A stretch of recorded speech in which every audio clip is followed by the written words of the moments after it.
Pessoal, então hoje nós vamos um tema, que me convidaram aí para a gente conversar, é o espírito e a revivência do Evangelho.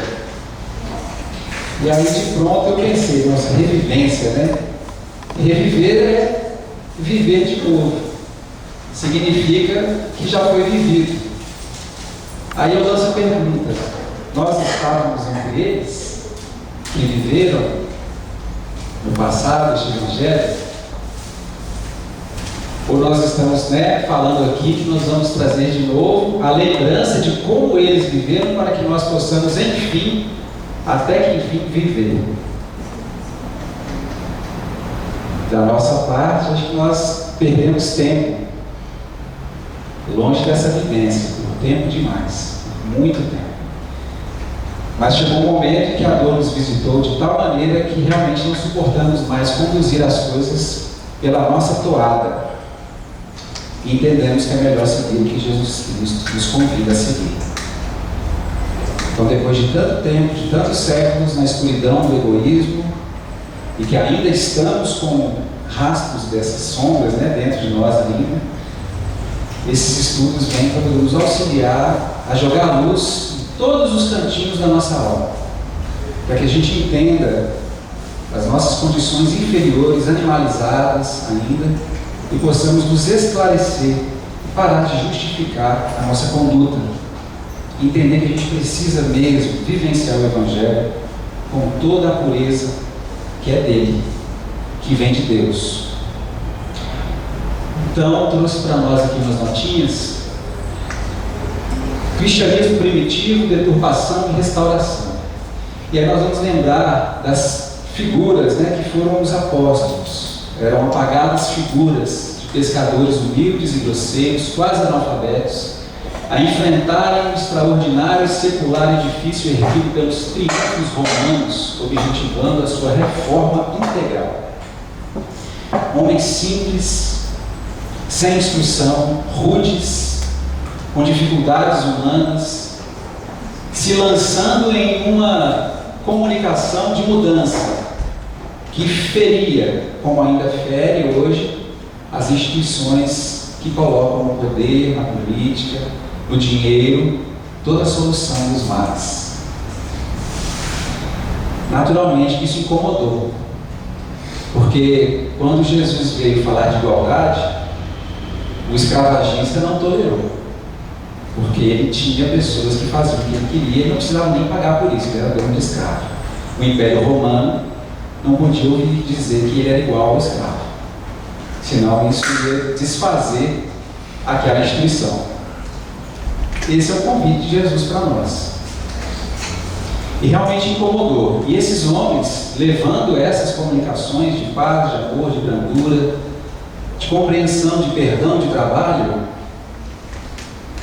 que não comunica com armas, mas comunica com auxílio ao semelhante, enfrentaram por isso a morte, e testemunharam heroísmos santificantes, redentoras abnegações naqueles primeiros momentos da era cristã.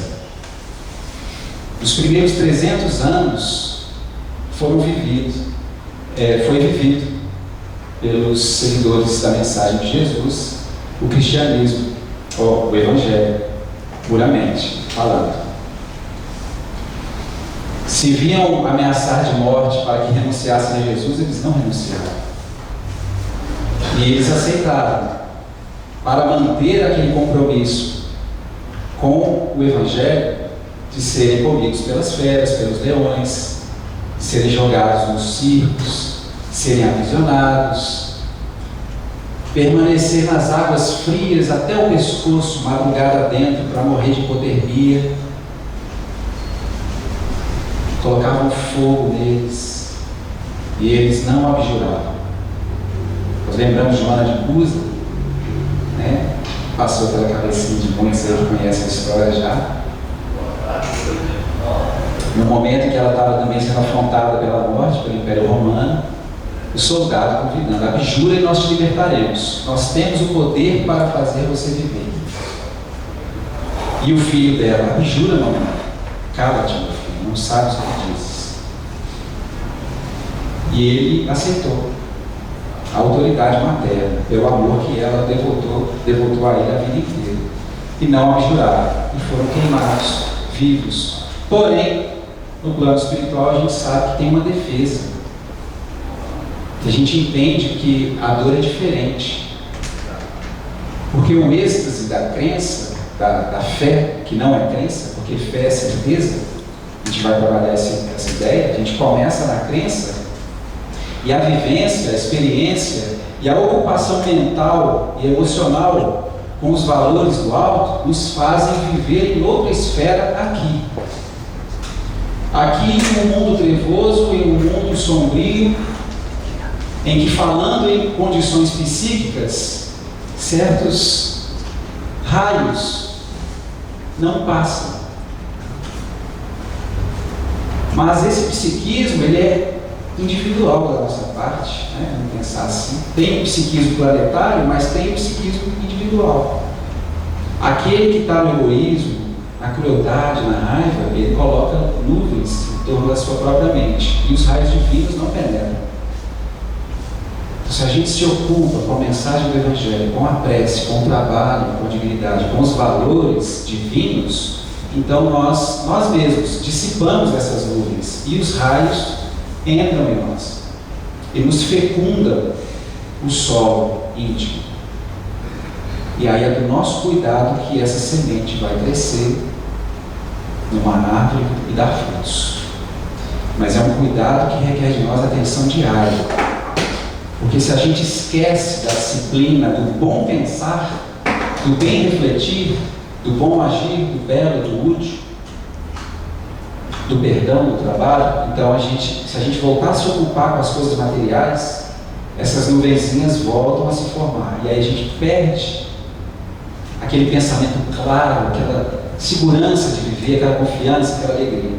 E a gente vivencia isso em vários momentos, mas é teste para nós. A gente está experimentando a comunhão com Deus. Mas chega um momento que a gente percebe que o mecanismo funciona desse jeito e a gente abraça a disciplina. Porque entende que a preocupação e a insegurança só toma conta de mim quando eu sou relapso com as coisas do alto. Quando me acomodo com as coisas materiais. Então a gente vai forçando um pouquinho os nossos movimentos e as nossas atenções para as coisas do Evangelho. No ano 313, o imperador Constantino se torna cristão. E daí a gente vê o nascimento da religião institucionalizada, o catolicismo, que vem como uma organização política em que preponderam as características essencialmente mundanas. E nós verificamos a falência no exemplificar da piedade cristã pelos seus dirigentes. Essas informações eu retirei do livro Emmanuel, pelo Espírito Emmanuel, Psicografia de Chico, tá? A maior parte dos slides que a gente está estudando aqui agora. A gente vê o culto aos santos. Vamos ver ao longo dos séculos depois a venda de perdão. Você podia fazer o que fosse, podia matar, podia fazer o que fosse. Se você pagasse, você era perdoado e conquistava um lugar no céu. Isso é uma hipocrisia danada. Então essa ideia nos atrapalhou muito, porque muitos de nós aqui compramos esse perdão também, ou vendemos, porque nós estávamos lá. Na atualidade, diz-nos Emmanuel, numerosa falange de seres estão operando o milagre do ressurgimento da filosofia cristã em sua pureza de antanho, de ontem. Numerosa falange, não só do Espiritismo, é claro que não, filosofia cristã. A gente está vendo aí várias religiões cristãs, cada um com as suas preferências de interpretação, fazendo uma renovação. E pelos hábitos a gente recebe vídeo de várias pessoas aí, das religiões todas. A gente verifica isso. São chegados os dias das explicações racionais de todos os séculos que tendes atravessado com os olhos vendados para os domínios da espiritualidade, devido aos preconceitos das posições sociais e sentimentos de utilitarismo de vários sistemas religiosos e filosóficos desvirtuados em suas finalidades e princípios. Consolador prometido, que é o Espiritismo, facilita enormemente a nossa compreensão das parábolas de Jesus, porque vai removendo o véu das alegorias e das parábolas, fala com clareza. A doutrina espírita fala com sensatez, e a gente entende tudo com muita tranquilidade, se a gente quer entender. Porque a gente ouve de certos irmãos, companheiros nossos, que não conseguem entender. Não consigo entender, eu leio e entendo, tenho dificuldade com a linguagem. Temos dificuldade com a linguagem no início. Por quê? Porque nós não estamos nessa esfera. Nós estamos falando aqui com raios puros de luz. Nós estamos acostumados com a nuvem, com o lado sombrio da vida. É claro que tem uma dificuldade inicial. Esforça um pouco mais. Então a gente vê professores que têm dificuldade, pessoas instruídas que têm dificuldade. Pega um dicionário junto, faz parte, eu fiz isso. Pega um dicionário, vai ler, tem dificuldade com a palavra, procura lá. Aproveita aquela palavra e vê outras 5. E aí a gente vai expandir o nosso vocabulário.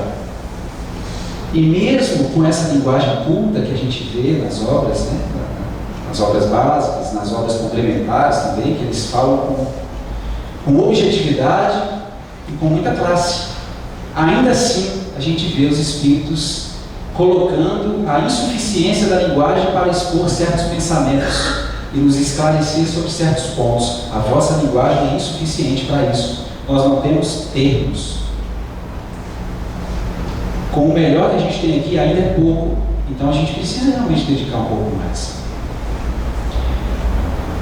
Eu gosto sempre de comparar assim, nesses momentos, quando eu escuto alguém assim, falando que tem a dificuldade no estudo, no início ali. Eu lembro daquele filme O Náufrago. Vocês já viram? Do Tom Hanks. Ele fica na ilha lá e pensando em como ele pode sair daquela ilha. Ele fica anos ali. Aí ele tenta construir barquinhos, né? Com o que ele encontra lá das folhas de coqueiro, com os galhos e tudo mais. E ele vai se lançando e aquelas ondas primeiras vão destruindo as montagens dele. E ele não desiste. E ele fica muito tempo tentando vencer essas primeiras ondas, que são as ondas que chegam quebrando, né? Depois de muito esforço, muitas experiências, ele consegue. Quando ele vence essas primeiras ondas, ele vai em mar alto, aí ele tranquiliza e vai deixando o vento guiar a sua embarcação. Ele passa as dificuldades dele no sol naturalmente, com sede, com o pé queimado, mas chega no continente novamente. Isso é um símbolo, é uma metáfora para nós, porque a nossa dificuldade é a mesma. No início, a gente tem que fazer mais esforço, até pegar no tranco, depois vai. Depois a gente recebe o auxílio inteiro e vai, a coisa flui. De forma que a gente vai ver o Espírito Emmanuel no livro, se não me engano, é uma Agenda Cristã, é o André Luiz. É o André Luiz. Aquele que não tem o Evangelho no coração naufragará, parcial ou totalmente, no mar da vida. Com o Evangelho a gente sabe responder às dificuldades da vida, aos desafios, aos insucessos, às frustrações, às decepções. A gente tem respaldo íntimo para perdoar, compreender e auxiliar quem nos fere. Eu me recordo de uma história que está no livro de Humberto de Campos, não sei se é Contos e Apólogos, chama-se Conduta Cristã. Nós vamos ver um judeu de nome Ibrahim Ben Azor, interessado no reino de Deus, na Boa Nova, e ele vai até a casa de Pedro escutar as palavras de Jesus. E aí ele pergunta, na hipótese de eu aceitar o Evangelho e as mensagens do reino, o que devo fazer para merecer um lugar no reino de Deus? E Jesus, com doçura, com brandura, com um olhar sereno, diz a ele, perdoarás e trabalharás constantemente, infinitamente. E se eu for caluniado pelas pessoas, Você sabe que a calúnia é uma brasa que queima no íntimo. Perdoarás e trabalharás a fim de que refaçam o pensamento sobre ti. E se me roubarem a casa, os bens, perdoarás e trabalharás continuamente, seguindo sempre as sugestões do bem. E se me prenderem injustamente, permanecerás perdoando e servindo, seguindo as orientações do bem, acreditando e confiando em Deus, porque podem aprisionar a carne, mas nunca o ideal nobre e justo. E se me matarem, demandarás o túmulo, perdoando e trabalhando por aqueles que assim agiram, compreendendo que nós somos espíritos e o reino de Deus está no coração. Aí nessa hora ele já estava bastante incomodado. Ele era um comerciante de camelos, cameleiro. E ele ficou incomodado de tal forma que se levantou, não despediu e foi embora.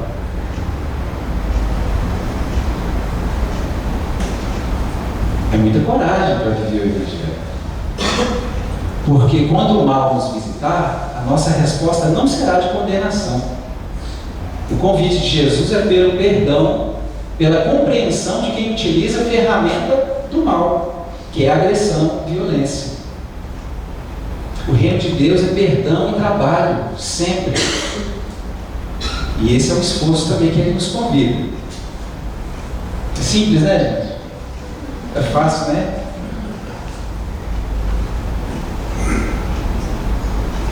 Consolador prometido.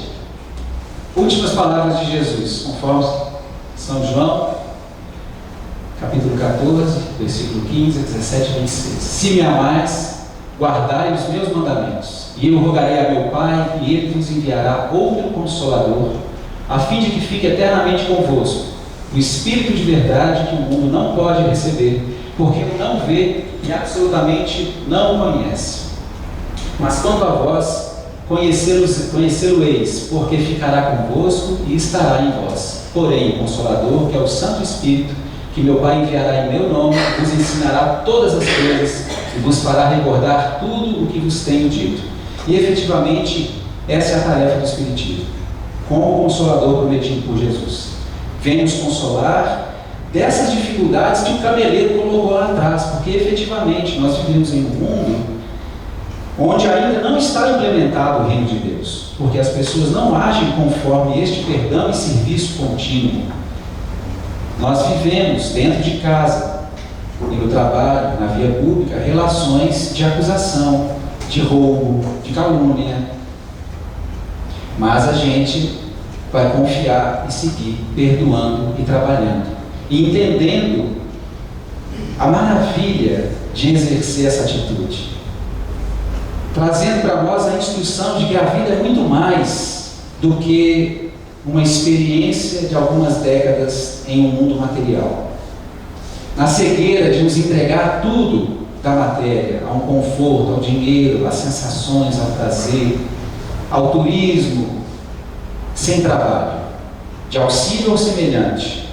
É legítimo quem trabalha, ganha seu dinheiro e vai viajar, é claro, nós não condenamos, nós estamos falando que esquece do semelhante. É aquele que vive para si e está no egoísmo.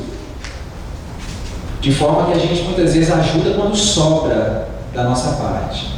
E o convite de Jesus é para que a gente auxilie sem que esteja sobrando, mas em conformidade à necessidade do outro, nos colocando no lugar dele. Não é assim? E a gente vai ver então aqui na doutrina espírita realmente o entendimento profundo das palavras de Jesus. Nós encontramos essas palavras no prefácio do Evangelho segundo o Espiritismo. Os Espíritos do Senhor, que são as virtudes dos céus, qual imenso exército que se movimenta a receber as ordens do seu comando, espalham-se por toda a superfície da terra e, semelhantes a estrelas cadentes, vêm iluminar os caminhos e abrir os olhos aos céus. Eu vos digo em verdade que são chegados os tempos em que todas as coisas hão de ser restabelecidas no seu verdadeiro sentido, para dissipar as trevas, confundir os orgulhosos e glorificar os justos. As grandes vozes do céu ressoam como sons de trombetas, e os cânticos dos anjos se lhes associam. Nós vos convidamos, a vós, homens, para o divino concerto. Tomai da lira, fazei uníssonas vossas vozes, e que num hino sagrado elas se estendam e repercutam de um extremo ao outro do universo. Homens, irmãos a quem amamos, aqui estamos junto de vós. Amai-vos também uns aos outros e dizei do fundo do coração, fazendo as vontades do Pai que está no céu: Senhor, Senhor, e podereis entrar no reino dos céus. Então a gente vai ver, gente, a relação da atitude fazendo as vontades do Pai que está nos céus. Fazer a vontade do Pai é não permitir que a nossa vontade seja a preponderante nas decisões do dia a dia, porque a gente quer de um jeito, mas às vezes aquilo vai incomodar outras pessoas ou tirar a tranquilidade de outras pessoas. E se ele fala para nós ali, um tom poético lindo, tomai da lira. Lira é um instrumento, é uma harpa, um instrumento musical. Para haver um concerto, divino concerto. Vocês já tiveram a oportunidade de ouvir uma orquestra? Tem aos domingos ali, às vezes no Parque Municipal, às 11 da manhã, gratuito, muito bonito ali, né? A gente vai ver lá vários instrumentos se afinando ali, os músicos afinando os instrumentos, deixando tudo no mesmo tom, para quando começar a regência do maestro, eles seguirem o tempo ditado pelo maestro e casarem as vozes dos instrumentos em harmonia, para que a música se faça de forma agradável e bela. Se perder o tempo ou se tocar outra nota, gera desarmonia.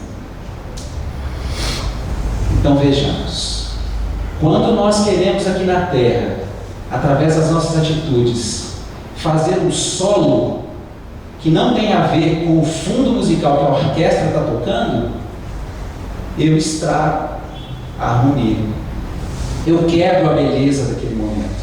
Por isso é que o reino de Deus ainda não está instalado aqui, porque todo mundo está gritando o seu solo.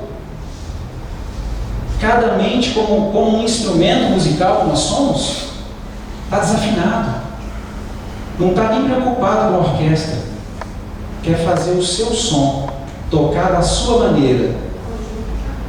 O conjunto está sem ensaio. A gente precisa ensaiar um pouquinho mais. E o ensaio é a experiência. É a experiência do dia a dia, onde o outro vai querer tocar mais alto, para que a gente valorize o som que ele faz. Valoriza. Se ele quer fazer um solo, não toca junto então não, porque não dá. Ou então você toca o solo junto com ele, mas se for do bem, porque geralmente não é, o problema é esse. Os convites às vezes não são. E aí a gente vai entender que tomai da lira e fazer uníssonas as vossas vozes é cantar junto um hino sagrado que estende e repercute de um extremo a outro do universo. Então isso aqui, gente, é parar com discussão, briga por ponto de vista, intolerância religiosa, sem separativismo, sem segregação de nenhum tipo. Auxilia o quanto você puder, em silêncio, porque o fazer não é falar, é fazer.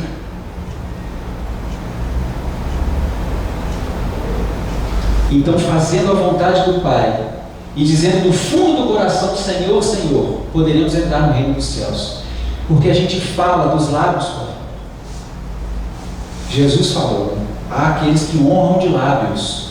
Falar é fácil, fazer é que é determinante, é que afere o valor que nós temos e a fé que nós alimentamos. Se a minha fé é ardente o suficiente, se ela é lúcida, se ela é racional, se eu entendo por que eu faço ou deixo de fazer algumas coisas, entendendo a relação das consequências, além do túmulo, inclusive, eu tenho referências esclarecidas para agir de um jeito ou de outro, dizendo sim ou dizendo não. Eu sei por que faço isso. Porque me será mais conveniente rejeitar um convite e aceitar outro dos meus amigos. E aí a gente vai estar fazendo a vontade dos céus no fundo do coração. E vamos parar de falar a esmo, chamar o nome de Deus em vão. Porque estar com Deus é fazer conforme o Evangelho nos convida. Depois daquele texto, que está no prefácio do Evangelho, eu achei interessante colocar isso aqui. A tarefa dos guias espirituais.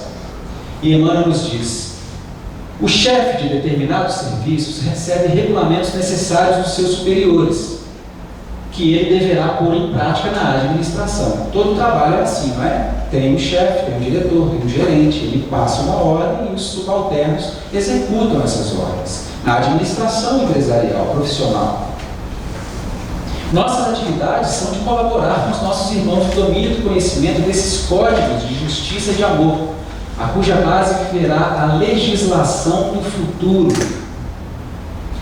Nossa palavra é para que a terra vibre conosco. Olha aí a questão da afinação, vibração, as ondas se casando.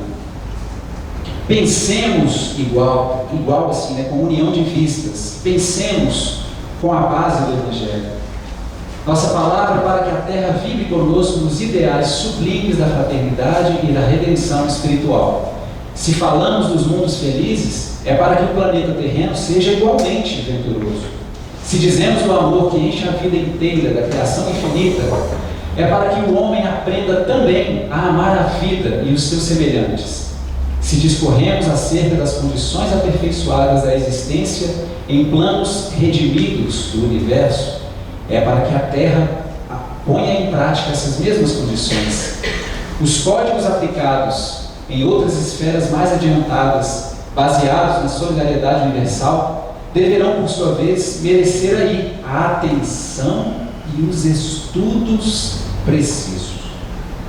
A atenção e estudos precisos.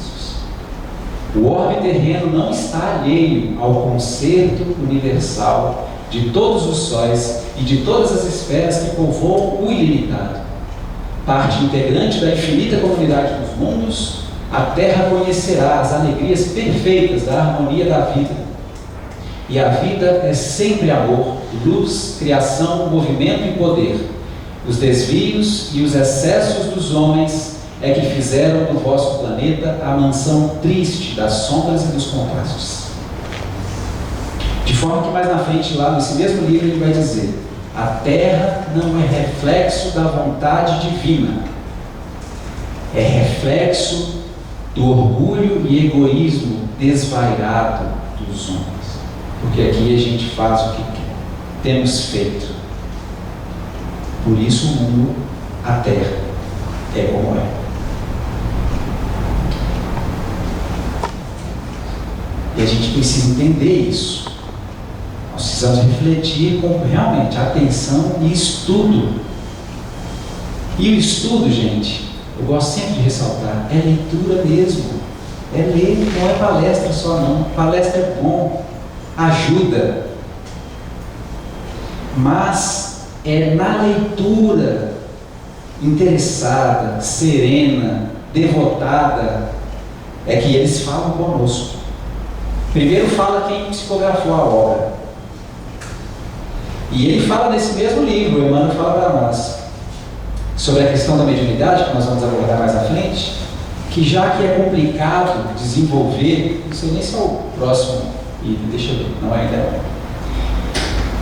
Já que a gente não consegue estabelecer uma relação direta com os espíritos, porque para isso seria necessário uma mediunidade generalizada, ele fala assim: isso ainda é obstaculizado por nós. Nós colocamos dificuldade na mediunidade. Por quê? Porque falamos que temos medo, porque falamos que isso é fenômeno, que isso é sobrenatural, que a gente fica com medo. Gente, tem espírita, eu conheço palestrante que fala que não quer ver espírito. Pelo amor de Deus. Pelo amor de Deus. Está com medo. E isso trava o desenvolvimento psíquico daquela criatura. Trava. E é isso que Emmanuel fala nesse livro. Vocês colocam obstáculos para a gente conversar com vocês com mais proximidade. É necessário desenvolver a intuição. Tudo o que acontece no mundo é de ordem natural, não existe sobrenatural. O sobrenatural é o misticismo, é coisa mágica, é coisa fora da vida. Não existe isso. O Espiritismo vem trazer isso com muita clareza para nós. Tudo o que acontece, acontece porque é da natureza, senão não aconteceria. Deus não derroga as leis da natureza, tudo é natural. Aí ele vai começar, para a gente continuar a desenvolver esse tópico, doutrinando a fé e uma mensagem às almas enfraquecidas, que somos nós. Minhas palavras de hoje são dirigidas aos que ingressam nos estudos espiritistas, tangidos pelos azorragues impiedosos do sofrimento no auge das suas dores, recorreram ao amparo moral que lhes oferecia a doutrina e sentiram que as tempestades amainavam. Seus corações reconhecidos voltaram-se então para as coisas espirituais. Todavia, os tormentos não desapareceram. Passada uma trégua ligeira, houve recrudescência de prantos amargos. Experimentando as mesmas torturas, sentem-se vacilantes na fé e baldos do entusiasmo das primeiras horas, e é comum ouvirem-se as suas exclamações: já não tenho mais fé, já não tenho mais esperanças, igual aquele personagem, né? Ó vida, ó céu, ó azar. Invencível abatimento invade-lhes os corações tíbios e enfraquecidos na luta, desamparados na sua vontade titubeante e na sua inércia espiritual. Essas almas não puderam penetrar o espírito da doutrina, vogando apenas entre as águas das superficialidades. Olha isso. Eu conheço um companheiro espírita que está há 15 anos visitando uma casa assistindo palestra. Conheço vários espíritos que estão 15 anos na casa espírita e não leram as obras básicas. Estão ou não estão nas águas da superficialidade? Vai reclamar do palestrante que fala isso? Que eu falo, porque eles é que falam para a gente falar, olha, está lá no livro. O palestrante é médium dos livros, gente. A gente é médium. Médium que não estuda é conduzido por espíritos obsessores. Porque a sensibilidade de percepção e de registro psíquico da mente dos espíritos está lá na criatura, está com a gente. Se eu não me oriento, me desorientam. Eu não tenho referência. Fazem o que querem de mim. Chega um companheiro do seu lado e o espírito chega e fala assim: ela fala mal de você, viu? Você não escuta ele falando isso, mas capta o sentimento e vem uma acusação gratuita dentro de você, um pensamento. Eu acho que ela fala mal de mim. Aí o espírito ficava assim, ó, você lembra aquela vez que ela fez aquilo com você lá? Aí vai fermentando irritação. Irritação é fermento tóxico. Aí a gente tem que lembrar das palavras de Jesus lá: perdoarás, mesmo que tenha falado qualquer coisa, perdoarás e auxiliarás, trabalharás infinitamente. Infinitamente. Nós não podemos ficar remoendo essas coisas. O passado é perdoar e seguir na frente trabalhando. E a pessoa tem dificuldade? Tem, nós temos. Todo mundo tem. Nós estamos na Terra porque temos dificuldades. Não vencemos a Terra ainda. A Terra é que tem vencido. E a Terra, eu digo, o psiquismo coletivo. Porque as pessoas que estão ao nosso redor estão nos envolvendo, encarnados e desencarnados, em ideias adversas ao Evangelho. Por isso que a gente está aqui, amassando barro, ou secando gelo, né? Como fala. Mas chegou a hora já, né, gente? Será que chegou mesmo? E a gente tem que perguntar para nós: Já chegou a minha hora? Ou eu quero ainda ficar me enganando? Porque quem estuda desenvolve o psiquismo, desenvolve a sensibilidade, desenvolve a intuição, desenvolve a percepção espiritual. E aí quando está lavando louça, pesca um pensamento do mentor que está falando com você. Isso acontece às vezes comigo, eu acho engraçado assim, pô, não é Gal Costa, não. A Gal Costa, lava louça todo dia, que alegria. Gal Costa? Betânia, não sei.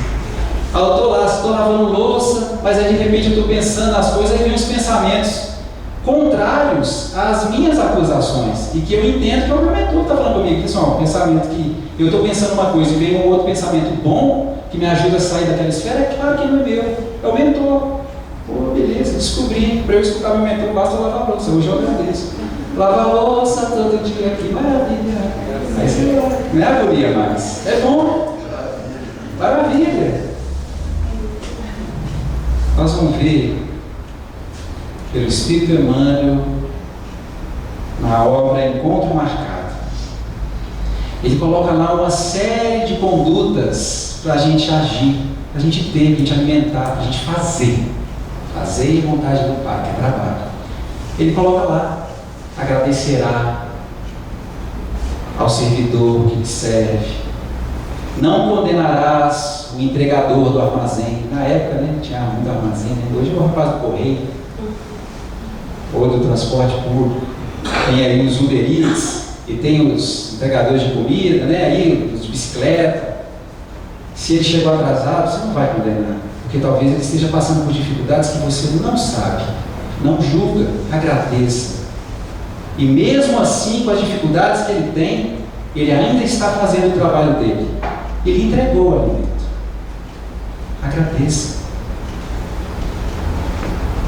Tome para si as atitudes que você considera servis, as mais humildes.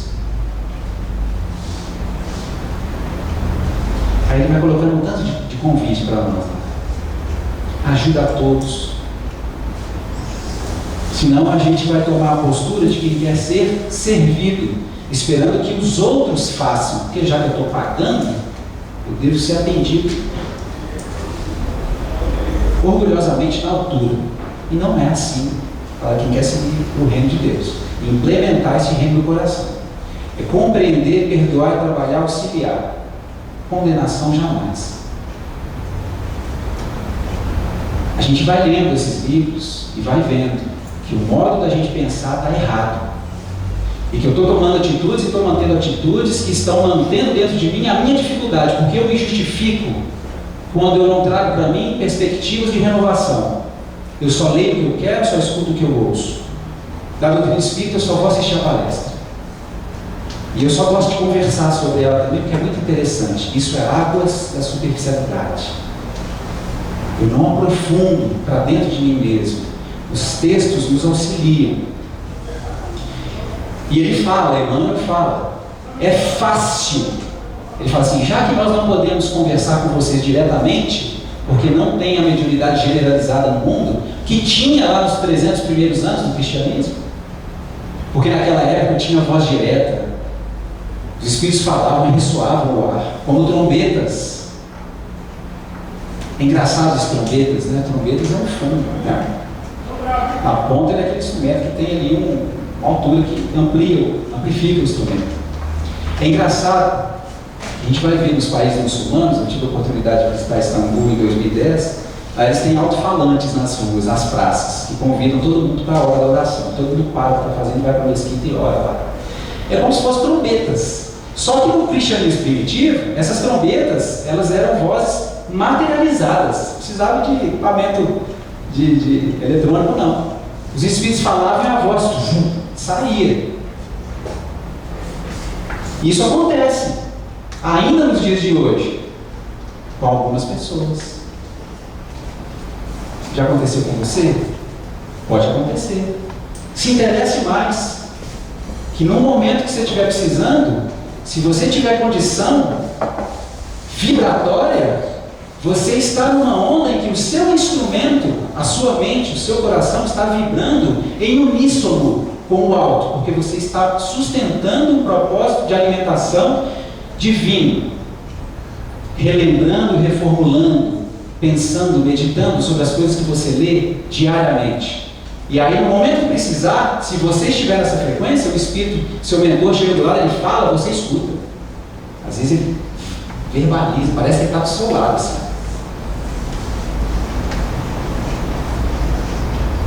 Já acontece. É natural. E o reino de Deus permite muito mais. Jesus falou para nós, tudo que eu faço, posso poder fazer. E muito mais. Vós sois deuses. Deixar brilhar a nossa luz. Quando a gente lê, a gente pega livro, a gente está trazendo luz para o raciocínio.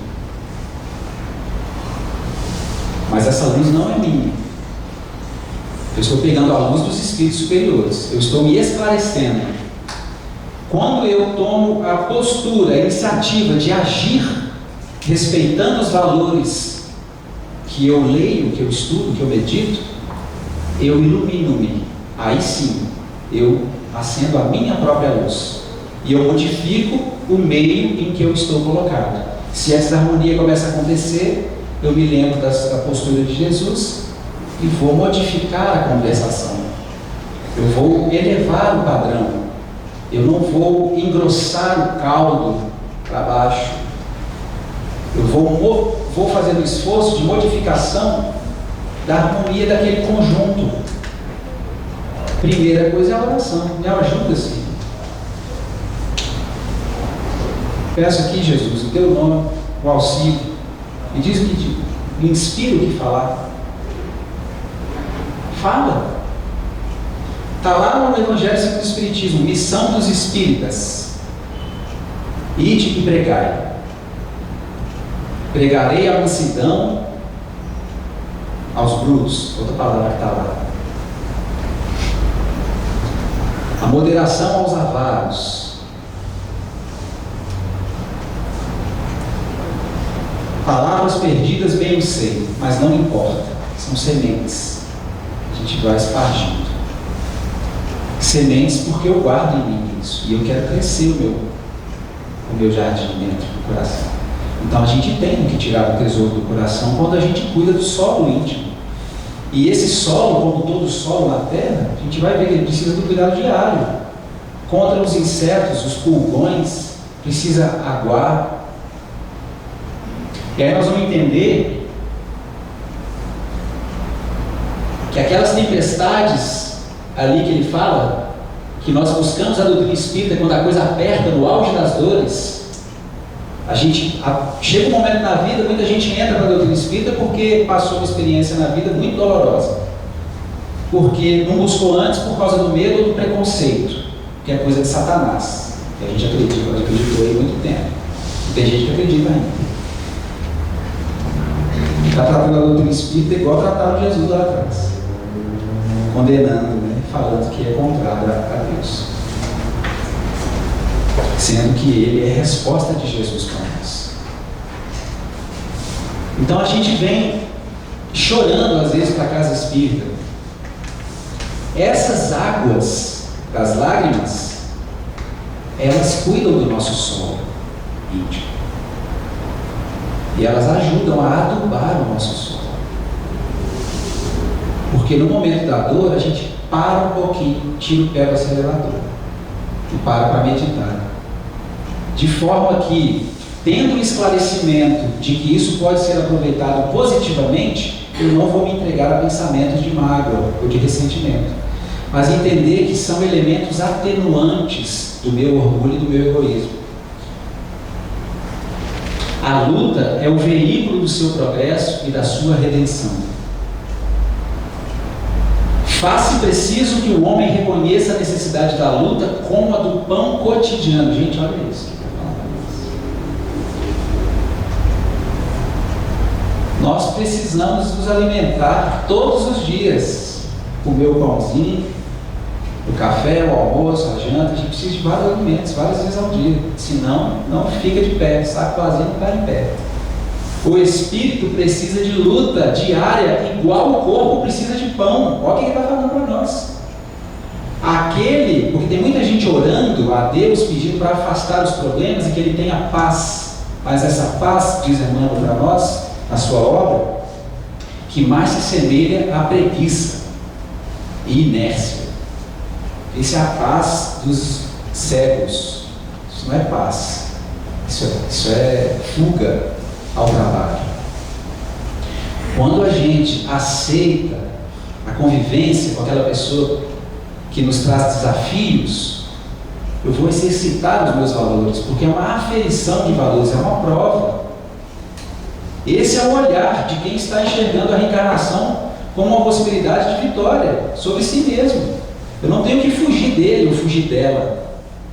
Eu preciso permanecer junto e oferecer o meu melhor, compreendendo-o ou compreendendo-a, perdoando e trabalhando sempre. Isso é luta, mas eu não vou desesperar, porque eu sei que tem muita coisa boa que advém disso. A primeira é a paz verdadeira, que quando a gente faz a vontade de Deus, que é o perdão e o trabalho, a gente se sente sereno.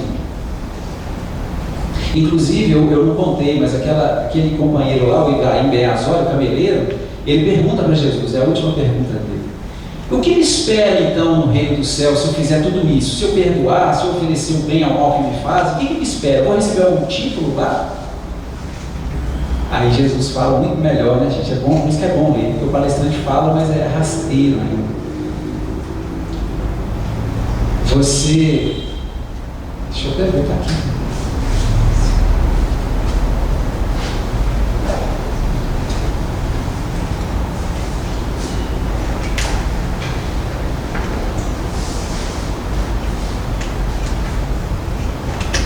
Senhor, do livro Contos e Apólogos.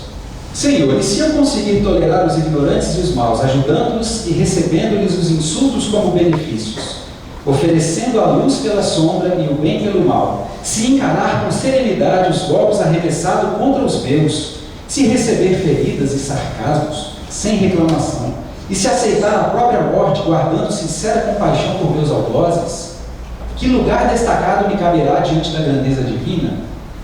Que título honroso exibirei? Que aqui na terra tem isso, né? Jesus, sem alterar, se considerou, depois de todos os nossos deveres integralmente cumpridos, não passamos de meros servidores, à face do Pai, a quem pertence o universo, desde o grão de areia às estrelas distantes. E aí que ele levanta das costas e vai embora sem falar nada. Pô, gente, agora que eu entendi que a menina trouxe para mim a água, pensei que ela era para frutificar para ela. Olha que bênção. Obrigado. Estou com sede mesmo.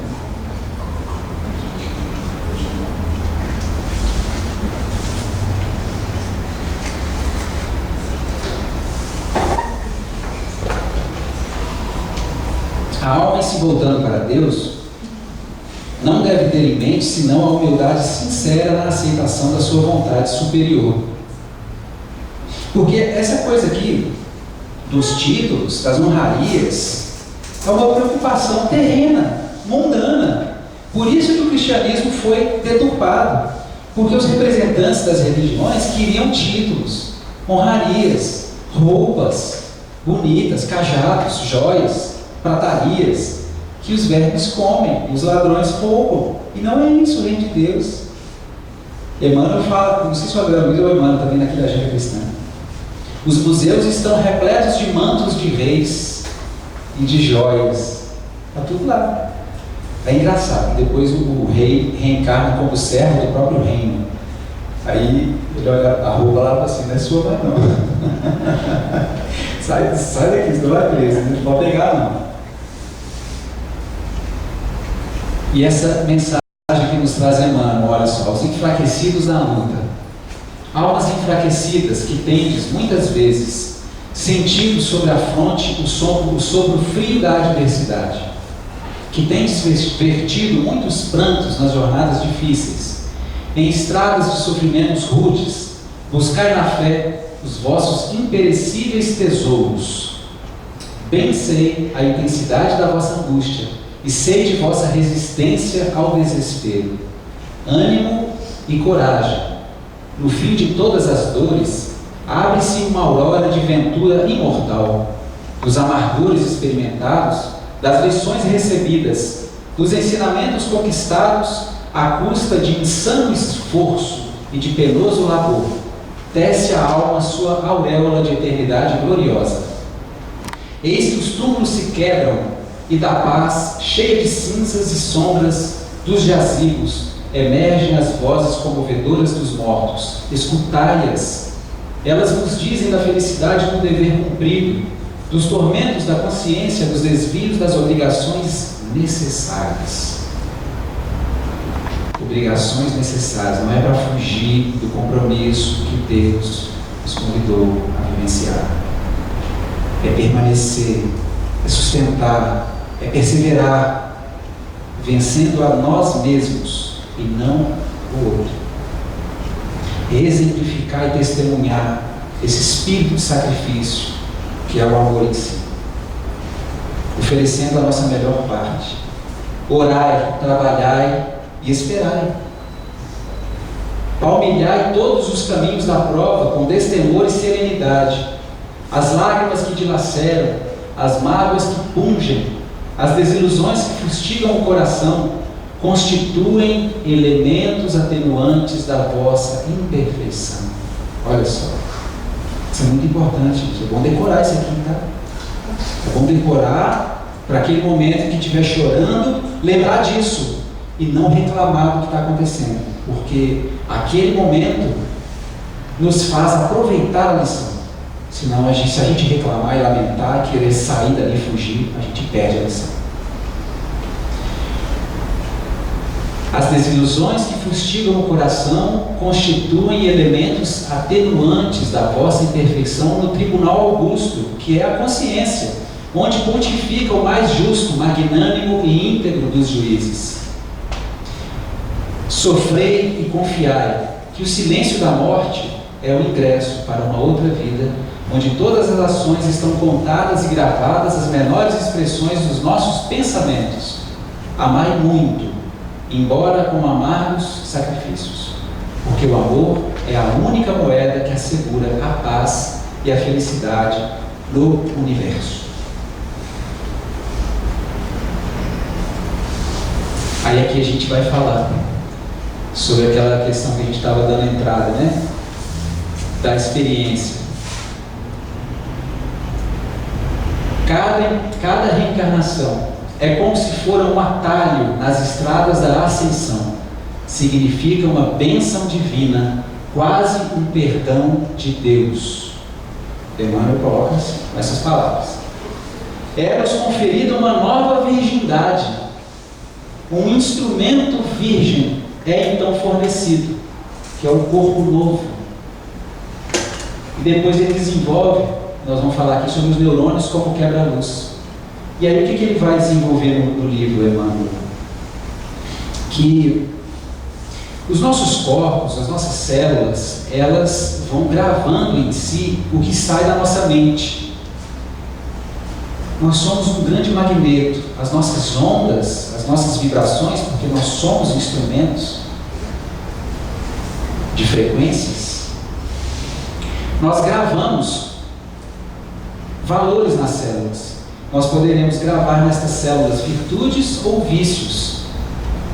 Mas como nós estamos vindo de um passado de ignorância e de vício, e ainda estamos aqui com vários, nós recebemos um corpo novo sem condicionamento. Aquelas células não estão viciadas. O que acontece com o drogado? O drogadito, o alcoólatra, ele vicia o corpo. Aquele corpo já está impuro, ele não dá conta, ele precisa agora daquela substância, você o condicionou a isso. Quando desencarna, reencarna num corpo livre desse vício. Aquelas células não têm essa gravação. Aproveita e vença a dificuldade enquanto você ainda tem forças para não viciar de novo o novo aparelho. Aí a gente entendendo isso, a gente vai lutar contra as tendências que nós trazemos desde a infância. Entendendo quais são, porque a gente entende, cada um sabe o que tem que trabalhar. Se tem uma tendência para o vício de substâncias, né, seja lá qual for, a gente vai olhar isso e fazer um esforço maior. A sensualidade, né, as drogas lícitas ou ilícitas. E os neurônios como quebra-luz, ele vai desenvolver para nós. A gente tem tanta dificuldade de lidar com a verdade que os neurônios, quando eles emitem uma força, né, de um a outro, para poder fazer a corrente do cérebro, das expressões que a gente quer veicular, essa luz que salta de um neurônio a outro, ela quebra a informação do espírito para a expressão e para a memória, de forma que é graças a esse sistema neuronal que a gente não lembra do nosso passado, graças a Deus.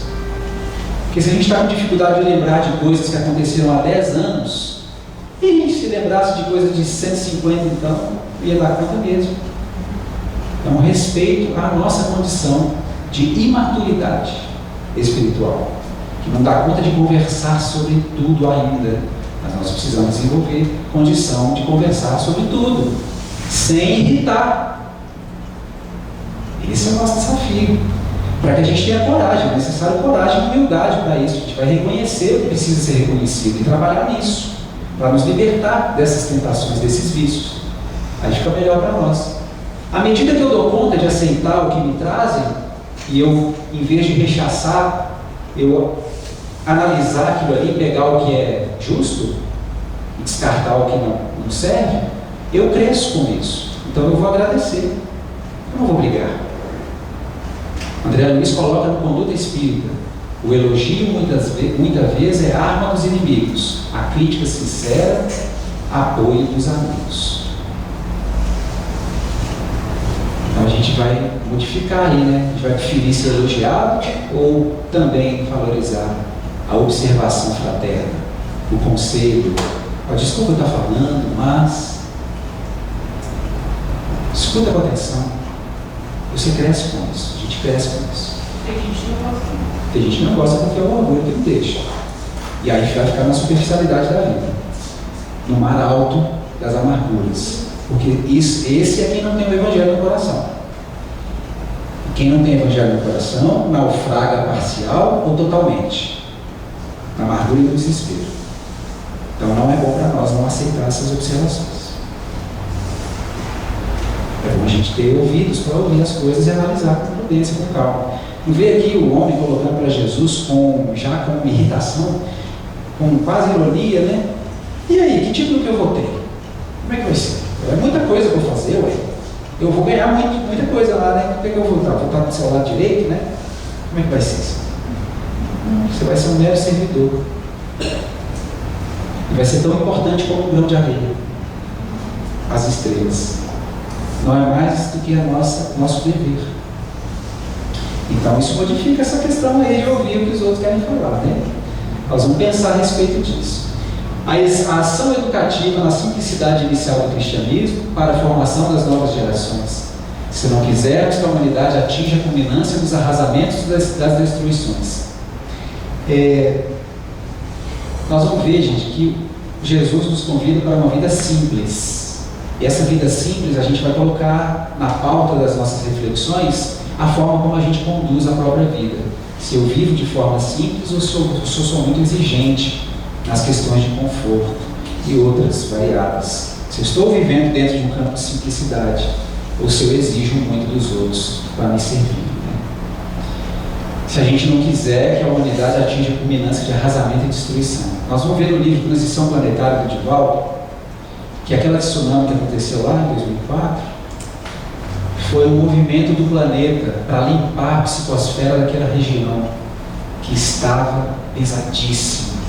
Os pensamentos, as formas de pensamento, os interesses eram tão baixos, porque é uma região de turismo onde acontecia, como ainda deve acontecer, a prostituição de crianças, onde os pais colocavam as crianças para se prostituírem, para poder levar para casa o dinheiro, os turistas iam lá buscando criancinhas, as drogas,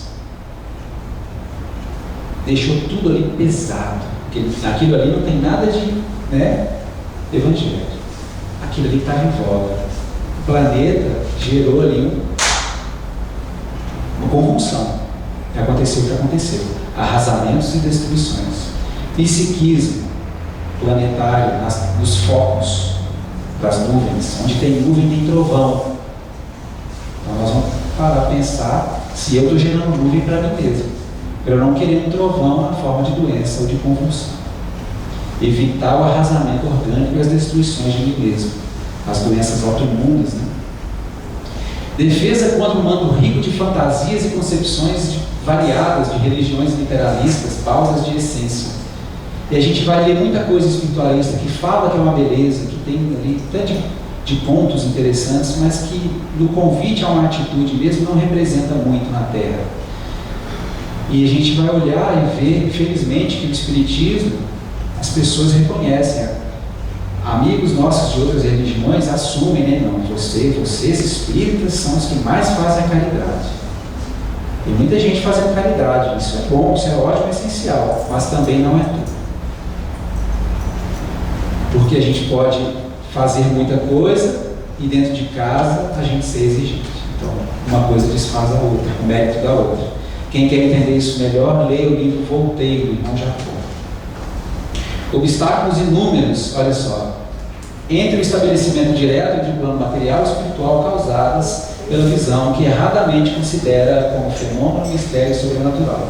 Foi o que a gente antecipou, E o desiderato da mediunidade generalizada capaz de registrar de maneira palpável todas as maravilhas do mundo psíquico, desde voz direta até materialização, movimentação de objetos e tudo que a gente lê na literatura de Kardec e de Chico, a gente comprova, tá?